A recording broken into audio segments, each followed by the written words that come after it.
Baridi itanimalizia kwa nyumba, acha niende shule nikatafuta kakienyeji kamoja. Kufika kwa barabara na nikaspoti lecturer wetu wa mao. Cheki leo walai uniwekee max kwa hiyo cut walai, alafu nitakusukumia hii baskeli yako. Unateseka hivi vivyo na hatuta attend class. Kiasi nikaspoti class rep. Cheki class rep. Classico sikutaka kuniambia nikafika shule nikamwacha niingie block A. Ya block A nikaspoti nani watu wa hospitali wakikula notes. Cheki mbona mnakula notes walai, ama hiyo ni cut walikuwa wamepewa.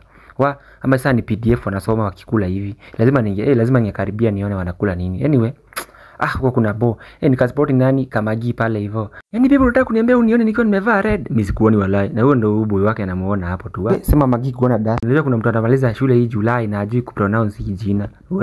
Pia mimi sijui kuitamka. Anyway, nikaangalia rada nikaona acha tu niende home walai. Juu nimekosa mpoa, acha niingie hapa hivi kwa ujipawa. Nijisukumie kamoja walai kabaridi at least nikafukuze.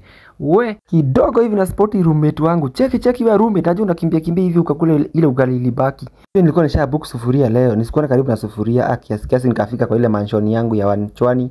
Hapa hii rent inakuwa Wanchwani, nikapanda rooftop. Niwazoom kiasi. Kesho guys.